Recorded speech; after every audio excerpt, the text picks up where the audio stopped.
নমস্কার বন্ধুরা, SB academic সেন্টারের প্রত্যেকটা ছাত্রছাত্রীকে স্বাগত। আজকে আমি মাধ্যমিকের টেস্ট পেপার সলভ করাবো পর্ষদের, যেটা তোমাদের স্কুল থেকে সম্পূর্ণ বিনামূল্যে দিয়েছি। আজকে আমি ভূগোলের টোটাল 5খানা সেট সলভ করাবো, ঠিক আছে। তো দেখো আমি লিখেছি সেট নম্বর 6 পেজ নম্বর 204, set number 7 207, set number 8 210, set number 9 213, set number 10 215। Total 5খানা set আমি সলভ করে দেবো।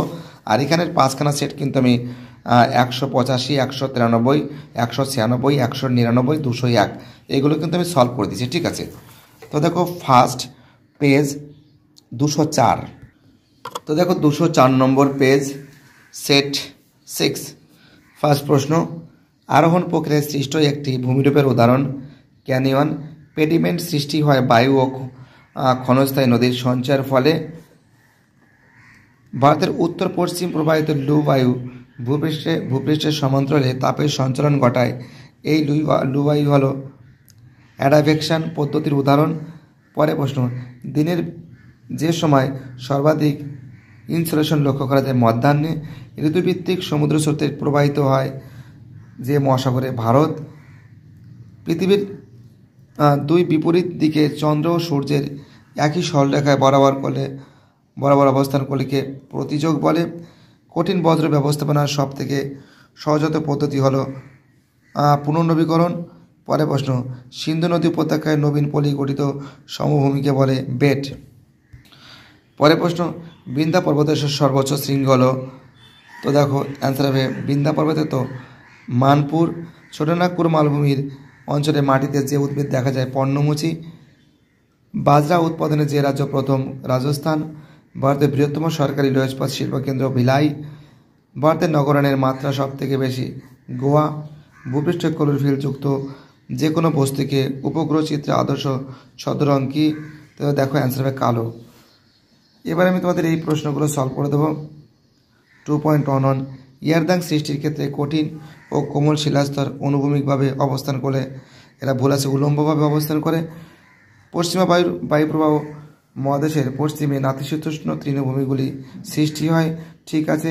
একটি পুনর্নবীকরণযোগ্য হলো ফ্লাই অ্যাশ, ঠিক আছে। উন্নত মেধার প্রয়োজন হয় মোটরগাড়ি নির্মাণ শিল্পে, ঠিক আছে।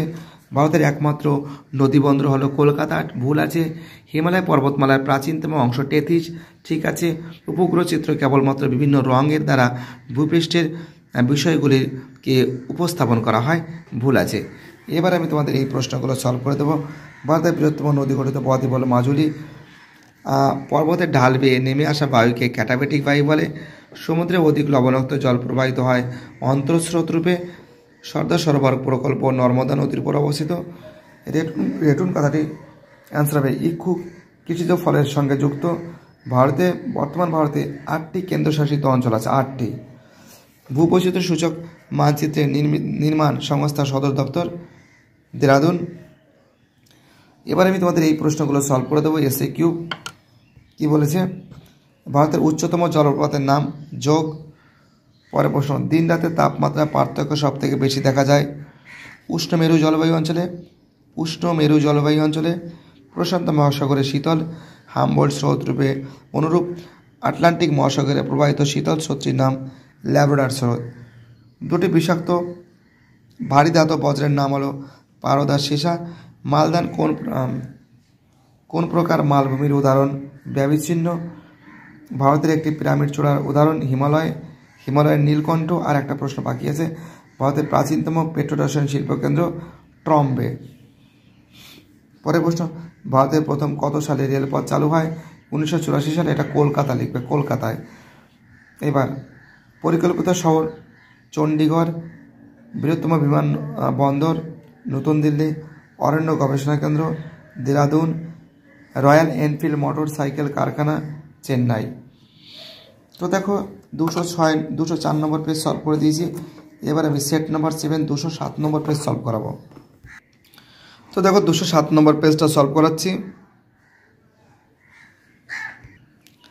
ঠিক নিচের দিকে সেট 7।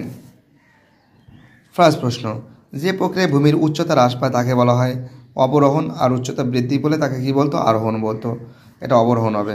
পরে প্রশ্ন 1.2তে, মরু সমপ্রায় ভূমিতে কঠিন শিলাগঠিত অনুচ্চ পাহাড় অবশিষ্টাংশ ভূমিরূপ হিসাবে থেকে যায়, তাকে বলে ইনসেলবার্স। বার্ষিক উষ্ণতা প্রসার সবচেয়ে কম থাকে নিরক্ষীয় জলবায়ু অঞ্চলে। ফ্রান্সের রোন নদীর উপত্যকায় প্রবাহিত শীতল স্থানের বায়ুকে মিস্টল বলে। পরের প্রশ্ন অ্যান্সার হবে নিউ ফাউন্ডল্যান্ড উপকূল। পরের প্রশ্ন পৃথিবী ও চাঁদের মধ্যে সর্বাধিক দূরত্ব হলো তাকে অ্যাপোজি বলে। পরের প্রশ্ন মানব শরীরে দূষিত জল থেকে সৃষ্টি হয় আমেশা। ভারতে প্রায় মাঝখান দিয়ে যে অক্ষরেখা বিস্তৃত হয় তাকে বলে কর্কটক্রান্তি রেখা। গঙ্গা নদীর উৎসস্থল গাঙ্গোত্রী হিমবাহ। ভারতের শীতকালে প্রবাহিত প্রধান বায়ুটি হল শীতল ও শুষ্ক উত্তর পূর্ব মৌসুমী বায়ু। পরের প্রশ্ন ভারতের পশ্চিমী ঝঞ্ঝার প্রাদুর্ভাব দেখা যায় শীতকালে। ভারতের সিলিকন ভ্যালি বলা হয় বেঙ্গালুরুকে। পরের প্রশ্ন ভারতের বৃহত্তম শঙ্কর ইস্পাত কারখানা গড়ে উঠেছে ভিলাইতে। ভারত থেকে প্রেরিত প্রথম কৃত্রিম উপগ্রহ IRS। এবার আমি শুদ্ধ অশুদ্ধ সলভ করে দেবো। 2.11 জলপ্রপাতের পাদদেশে মন্থকূপ সৃষ্টি হয়, এটা ভুল আছে কারণ এটা পাঞ্জি পুল সৃষ্টি হয়। ওজোন গ্যাস সূর্যের অতিবেগুনি রশ্মিকে শোষণ করে, ঠিক আছে। ভূমধ্যসাগরীয় অঞ্চলে সাধারণত গ্রীষ্মকালে বৃষ্টিপাত হয়, ভুল আছে, শীতকালে হয়। পরের প্রশ্ন প্রশান্ত মহাসাগরের সৃষ্ট এল নিনোর প্রভাবে দক্ষিণ আমেরিকার পশ্চিম উপকূলে খরার সৃষ্টি হয়, এটা ভুল আছে, এটা আমেরিকা না, এটা অস্ট্রেলিয়ায় হবে, ঠিক আছে, তার জন্য ভুল হবে। অস্ট্রেলিয়া হলে ঠিক হয়ে যেত, শুদ্ধ হতো মানে সত্য হতো বা ঠিক হতো। গঙ্গা সমভূমির প্রাচীন পলিগঠিত অঞ্চলকে ভাঙার বলে, ঠিক আছে। দেরাদুনে ভারতের কেন্দ্রীয় অরণ্য গবেষণাগার অবস্থিত, ঠিক আছে। উপগ্রহ চিত্র ব্যাখ্যার জন্য কম্পিউটার আবশ্যিক, ঠিক আছে। এবার আমি তোমাদের বাকি যে প্রশ্নগুলো আছে শূন্যস্থান সেগুলো সলভ করে দেবো। বিভিন্ন ধরনের বহির্জাত শক্তি দ্বারা ভূমিভাগের সমতলীকরণ ঘটানোকে বলে পর্যায়ন বলে। এসকার হিমবাহের ড্যাশ কাদের ফলে সৃষ্টিরূপ সঞ্চয়। কোনো স্থানের উষ্ণতা বৃষ্টিপাত লেখচিত্রে উষ্ণতার রেখাটি বৎসরের মধ্যভাগে নিম্নমুখী হলে স্থানটি দক্ষিণ গোলার্ধ অবস্থিত। ভোড়াঘটালের সময় সমুদ্রের জল প্রবল বেগে মোহনা নদীতে মিশে প্রবেশ করলে তাকে বানডাকা বলে। উত্তর পশ্চিম ভারতে গ্রীষ্মকালে সৃষ্ট ধূলিঝড়কে আদি বলে। ড্যাশ মৃত্তিকা ম্যানগ্রেভ অরণ্যের জন্য আদর্শ লবণাক্ত। বৈদ্যুতিন বজ্রকে বজ্র বলে। এবার এই প্রশ্নগুলো সলভ করে দেব।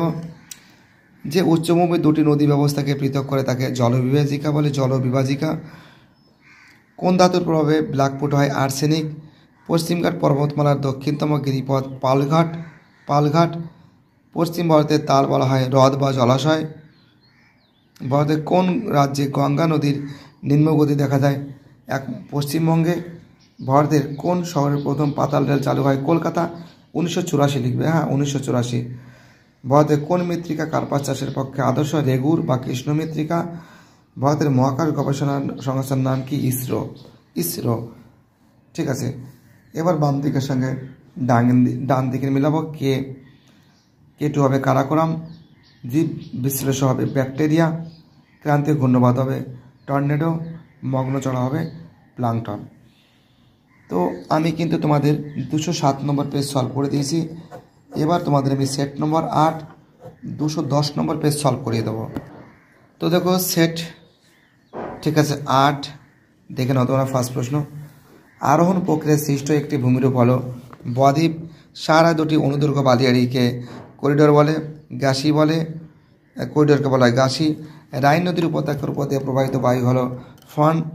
হেটেরোস্ফিয়ারের সর্বোচ্চ স্তর হাইড্রোজেন স্তর। সূর্য চাঁদ পৃথিবীর সরলরেখক অবস্থানকে সিজগি বলে। প্রশান্ত মহাসাগর অবস্থিত প্রবাহিত একটি শীতল সমুদ্র স্রোত হল বেরিং। বজ্র ব্যবস্থাপনার সর্বাপেক্ষা গ্রহণযোগ্য হলো স্বল্প বজ্র উৎপাদন। ভারতের নবীনতম রাজ্য তেলেঙ্গানা 2014 সালে গঠিত হয়। ভারতের সর্বাপেক্ষা ভঙ্গুর উপকূল হলো কঙ্কন উপকূল। ভারতের বৃহত্তম হ্রদ হলো চিল্কা। ভারতের একটি উল্লেখযোগ্য খারিফ শস্য হলো তুলো। ভারতের দীর্ঘতম সড়ক যে দুটি শহরকে যুক্ত করেছে মুম্বাই চেন্নাই। ভারতের প্রথম বন্দর কেন্দ্রিক ইস্পাত কেন্দ্র বিশাখাপত্তনম। ভূবৈচিত্র্য সূচক মানচিত্রে বাদামি রঙের সাহায্যে দেখানো হয় সমোন্নতি রেখা। এবার আমি তোমাদের এই প্রশ্নগুলো সলভ করব। সাহারাতে শিলাময় মরুভূমি সেরি নামে পরিচিত, এটা ভুল আছে, আর্গ নামে পরিচিত। বাজাতে অবস্থান করে পেডিমেন্ট ও প্লায়ের মাঝে, এটা ঠিক আছে। পরে তো দেখো 211 নম্বর পেজ। দক্ষিণ প্রশান্ত মহাসাগরে পেরু চিলি উপকূলে বরাবর প্রবাহিত উষ্ণ স্রোতটি হলো হাম্বোল্ট স্রোত। ভুল আছে। ভারতের কর্ণাটক রাজ্য কফি রাজ্য নামে পরিচিত, ঠিক আছে। চন্দন গাছ মৌসুমী জলবায়ু অঞ্চলে দেখা যায়, ঠিক আছে। পরের প্রশ্ন, ভারতের লৌহ ইস্পাত শিল্প হলো বৃহত্তম শিল্প। ভুল আছে। IRS উপগ্রহ ব্যবহার করে মূলত ভূমি ব্যবহার সংক্রান্ত জরিপ কার্যে, ঠিক আছে। শূন্যস্থান সলভ করাবো। ক্ষয়ের নিম্নসীমা সমুদ্রপৃষ্ঠ। পিয়র সাধারণত দেখা যায় নরওয়ে দেশের উপকূল বরাবর। চাঁদও পৃথিবীর সর্বাপেক্ষা নিকট অবস্থানকে বলা হয় পেরিজি বলে। যে পদ্ধতিতে বজ্র নিয়োজিত হয়ে জল মাটি বায়ুতে মিশে যায় কম্পোস্টিং বলে। উচ্চ গাঙ্গেয় সমভূমি নবীন পলি গঠিত সমভূমিকে বলে খাদার বলে। ভারতের ডেট্রয়েট বলা হয় চেন্নাইকে ডেট্রয়েট বলা হয়। আর ভারতের বৃহত্তম বহুমুখী নদী উপত্যকা পরিকল্পনাটি হলো ভাকার নাঙ্গাল। এবার আমি তোমাদের এই প্রশ্নগুলো সলভ করে দেবো। 2.31-এ কে প্রথম গ্রেট শব্দটি ব্যবহার করেছেন? GK Gilbert. গ্রেট গ্রিন ওয়াল অরণ্য কী বলেছে? প্রাচীরটি নির্মিত হয়েছে কোথায়? সাহারা মরুভূমিতে। ভারতের দীর্ঘতম পশ্চিম বাহিনী নদীর নাম নর্মদা। একটি বিষাক্ত বজ্র হলো চিকিৎসা কেন্দ্রের বজ্র। ভারতের নায়গ্রা বলা হয় চিত্রকূট জলপ্রপাতকে। একটি বিশুদ্ধ কাঁচামাল ভিত্তিক শিল্পের নাম হলো কার্পাস। বিবৃতিমূলক স্কেল হলো 1:, একক, দশক, শতক, হাজার, 50,000। পৃথিবীর বৃহত্তম নদী অববাহিকার নাম হলো আমাজন। এবার আমি ম্যাচিংগুলো করাবো। আয়নস্ফিয়ার হবে সুমেরু প্রভাব। শীতকালীন বৃষ্টিপাতের দেশ হবে ভূমধ্যসাগরের জলবায়ু। লোকাটক হ্রদ হবে উত্তর পূর্ব ভারত। অশোক লেল্যান্ড হবে চেন্নাই হবে। তো দেখো এবার আমি সেট নম্বর 9 213 নম্বর পেজ সলভ করাবো। ফার্স্ট প্রশ্ন, তো দেখো সেট 9, যে প্রক্রিয়ায় ভূমির উচ্চতা বৃদ্ধি পায় তাকে বলা হয় আরোহণ। উত্তর গোলার্ধে ভারতের নদ নদী জলবায়ু জায়গায় হলো বৃন্দা পর্বত। বায়ুমণ্ডলের যে স্তরে বেতার তরঙ্গ প্রতিফলিত ফিরে আসে থার্মোস্ফিয়ার। প্রতি 1 ডিগ্রি অক্ষাংশ বৃদ্ধিতে উষ্ণতা 0.28 ডিগ্রি সি। পৃথিবীর বৃহত্তম ও দীর্ঘতম স্রোত হল আন্টার্কটিকা উপমেরু স্রোত। এর আনসার হবে পেরিজি। Reuse recycle. ভারতের নবীনতম রাজ্য তেলেঙ্গানা। ছোটনাগপুর মালভূমি সর্বোচ্চ শৃঙ্গ পরেশনাথ। দামোদর উপত্যকা পরিকল্পনার বাঁধটি 4টি। ভারতের সবুজ বিপ্লবের জনক ডক্টর MS স্বামীনাথন। ভারতের যে শহরে মিনি ইন্ডিয়া বলা হয় নিউ দিল্লি। সোনালী চতুর্ভুজ যে শহরের সঙ্গে যুক্ত ভোপাল। সোনালী চতুর্ভুজ যে শহরকে যুক্ত নেই, যুক্ত হলো কলকাতা, দিল্লি, চেন্নাই। এইগুলো যে রেলপথ দ্বারা যে যুক্ত সেটাকে সোনালী চতুর্ভুজ বলে। আর কলকাতা, দিল্লি, চেন্নাই যদি দিল্লি কলকাতা মুম্বাই চেন্নাই, দিল্লি কলকাতা মুম্বাই চেন্নাই, এটা যে সড়ক পথের দ্বারা চিহ্নিতকরণ করা সড়ক পথ যে যুক্ত করছে সেটাকে বলে সোনালী চতুর্ভুজ। যদি দিল্লি কলকাতা মুম্বাই চেন্নাইকে যদি রেলপথ দ্বারা যুক্ত করা হয় সেটাকে হীরক চতুর্ভুজ বলে, অর্থাৎ এটা ভোপাল হবে অ্যান্সার। ভারতীয় মহাকাশযান উৎক্ষেপণ করা হয় যেখানে শ্রীহরিকোটা। এবার আমি তোমাদের এই প্রশ্নগুলো সলভ করে দেব। শুদ্ধ অশুদ্ধ। স্পেনের রিও ও এব্রো নদীর বদ্বীপ হলো ধনুকাকৃতি বদ্বীপ। ভুল আছে। হেমোস্ফিয়ার ও হেটারোস্ফিয়ারে টার্বোপস রেখা দ্বারা পৃথক, ঠিক আছে। হিমপ্রাচীর এর নীল রং উপসাগরীয় সমুদ্র স্রোতের নির্দেশ করে, ঠিক আছে। বিষাক্ত বজ্র সীসার প্রভাবে ব্ল্যাকফুট রোগ হয়। ভুল আছে। আর্সেনিকের ফলে। আরাবল্লী পর্বতের পশ্চিমের প্লাবনভূমির নাম বাগার। ভুল আছে। ভারতের সর্বাধিক জনসংখ্যা বিশিষ্ট রাজ্য হলো বিহার, ঠিক আছে। ভুল আছে, এটাও ভুল না। সর্বাধিক জনসংখ্যা বিশিষ্ট রাজ্য বিহার হবে না, এটা উত্তরপ্রদেশ। আর যদি বলতো জনঘনত্ব তাহলে কিন্তু বিহার হতো, তার এটা ভুল হবে। একটি সক্রিয় সেন্সারের উদাহরণ হলো RADAR, এটা ঠিক আছে। পেজ নম্বর 214, 2.1-এ বায়ুর একটি বহন প্রক্রিয়া হলো লম্ফদান। বায়ুর চাপ মাপা হয়, তো দেখো অ্যান্সার হবে ব্যারোমিটারের সাহায্যে। আর ড্যাশ হলো একটি শিল্পজাতীয় দ্রব্য নোংরা জল। রাজ্য পুনর্গঠনের মূল ভিত্তি হলো ভাষা। ভারতের সর্বাধিক ভারতের সর্বাধিক স্থান জুড়ে রয়েছে পলিমাটি ড্যাশ শিল্পকে উদীয়মান শিল্প বলা হয় পেট্রো রসায়ন। এর অ্যান্সার হবে একক, দশক, শতক, হাজার, অযুত, লক্ষ। একক, দশক, শতক, হাজার, মানে 2,50,000 আর এর 1:2,50,000। পরের প্রশ্ন 2.31 হিমবাহের সঞ্চয় কার্যের ফলে আঁকা বাঁকা শৈলশিরার মতো ভূমিরূপ গড়ে ওঠে তাকে কি বলে? এস্কার বলে। বায়ুর আপেক্ষিক আর্দ্রতা কোন যন্ত্রের সাহায্যে মাপা হয়? হাইগ্রোমিটার। ভারত মহাসাগরের একটি উষ্ণ সমুদ্র স্রোতের নাম? অ্যান্সার হবে সোমালি স্রোত। সোমালি স্রোত পর্বতের ঢাল বেয়ে উপত্যকায় যে বায়ু প্রবাহিত হয় ক্যাটাবেটিক বায়ু। ভারতের একটি আগ্নেয়গিরির নাম হলো ব্যারেন। ধান উৎপাদনে ভারতের কোন রাজ্য প্রথম? পশ্চিমবঙ্গ। পরের প্রশ্ন ভারতের বৃহত্তম মহানগরের সংখ্যা 53টি। ভারতের কোন রাজ্যে বনভূমির পরিমাণ সবথেকে বেশি? মধ্যপ্রদেশ। ম্যাচিং করবো, মালাবার হবে কেরাল, লোকাটক হ্রদ হবে মণিপুর, জলপ্রপাত হবে নদী, শিব বালি রোড হবে বায়ু হবে। এবার আমি তোমাদের সেট নম্বর 10 215 নম্বর পেজটা সলভ করাবো। তো দেখো 215 নম্বর পেজ। তো দেখো ঠিক নিচের দিকে সেট 10 ফার্স্ট প্রশ্ন ভূপৃষ্ঠের উচ্চতা হ্রাস পায় আরোহণ প্রক্রিয়ায় পার্বত্য হিমবাহের পৃষ্ঠদেশে সৃষ্ট ফাটলগুলিকে বলে ক্রেভাস। ওজোন স্তর দেখা যায় স্ট্রাটোস্ফিয়ারে। পরের প্রশ্ন অধঃক্ষেপণের অন্তর্গত নয় কুয়াশা। জোয়ারের তীব্রতা সর্বাধিক হয় অমাবস্যায়। হিমপরাশির সৃষ্টি হয় আটলান্টিক মহাসাগরে। ল্যান্ডফিল থেকে উৎপন্ন গ্যাসটি হল মিথেন। ভারতের রাজ্য পুনর্গঠন কমিশন স্থাপিত হয় 1953। ভারতের প্রথম মেট্রো রেল চালু হয় কলকাতায়, এটা 1984 সালে হয়। ভারতের সর্বাধিক চা উৎপাদনকারী রাজ্য অসম। ভারতের উপদ্বীপীয় মালভূমির সর্বোচ্চ শৃঙ্গ আনাইমুদি। কোনটি পেট্রো রসায়ন শিল্প কেন্দ্র? হলদিয়া। গঙ্গা সমীর নবীন পলিমাটিকে বলা হয় খাদার। যে সংস্থা ভারতের ভূবৈচিত্র্য সূচক মানচিত্র তৈরি করে তা বলে SOI। এবার আমি এই প্রশ্নগুলো সলভ করে দেবো। শুদ্ধ অশুদ্ধ। বারখান পালিয়ারি বায়ু প্রবাহের সমান্তরালে গঠিত হয়, ভুল আছে। বার্ষিক উষ্ণতার প্রসার সবচেয়ে বেশি হয় নিরক্ষীয় অঞ্চলে, ভুল আছে। স্ক্র্যাবার পদ্ধতিতে বায়ুর ধোঁয়া ও বজ্র নিষ্কাশন করা হয়, এটা কিন্তু ঠিক আছে। পশ্চিমঘাট পর্বত ও নীলগিরির মাঝে অবস্থিত পালঘাট গিরিপথ, ঠিক আছে। পাঞ্জাবে সবুজ বিপ্লবের দরুন গমের উৎপাদন বৃদ্ধি হয়েছে, ঠিক আছে।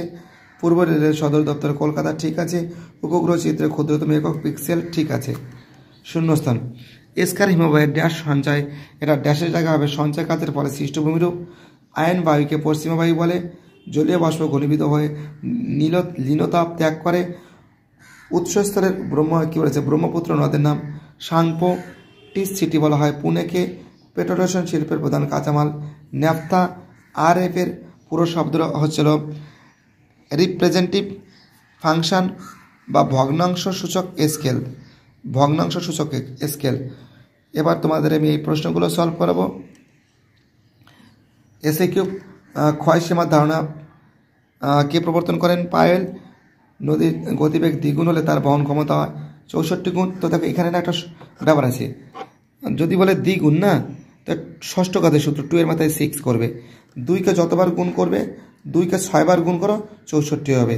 যদি বলো তো দ্বিগুণের জায়গায় যদি 3 গুণ বলতো তাহলে 3-এর মাথায় 6 হতো। 3 কবার গুণ হবে? 3 6 বার গুণ হবে, সেটাই অ্যান্সার হবে। বুঝতে পারলে? পরে প্রশ্ন একটি মুখ্য জ্বর একটি গৌণ জ্বরের মধ্যে পার্থক্য 12 ঘন্টা 26 মিনিট। একটি বিষাক্ত বজ্রের পদার্থ পারদ।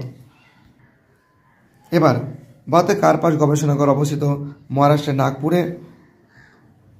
কোন জলপ্রপাত ভারতের নায়গ্রা বলা হয়? চিত্রকূট। পরে প্রশ্ন ভারতের গড় সাক্ষরতা হার 74.04%। শ্বাসমূল দেখা যায় কোন ধরনের উদ্ভিদে? ম্যানগ্রোভ উদ্ভিদে। বাম দিকের সঙ্গে ডান দিকের মিলাবো। প্লায়া হবে লবণাক্ত হ্রদ। কার্বন ডাইঅক্সাইড হবে গ্রিন হাউস গ্যাস। বেট হবে সিন্ধু সমভূমি। সেইল হবে লোহইস্পাত শিল্প। তো দেখো টোটাল আমি কিন্তু 10খানা সেট সলভ করেছি, এটা 5খানা সেট। এর আগের ভিডিওতে 5খানা সেট, 10খানা হয়ে গেল। আর একটা ভিডিওতে আমি আর বাকি 5খানা সেট সলভ করে দেবো, ঠিক আছে। ভিডিওটি দেখার জন্য SBI একাডেমিক সেন্টারের তরফ থেকে প্রত্যেকটা ছাত্রছাত্রীকে জানাই অসংখ্য ধন্যবাদ। সুস্থ থাকো, ভালো থাকো, চ্যানেলের সঙ্গে যুক্ত থাকো, এটাই আমার একান্ত অনুরোধ তোমাদের কাছে।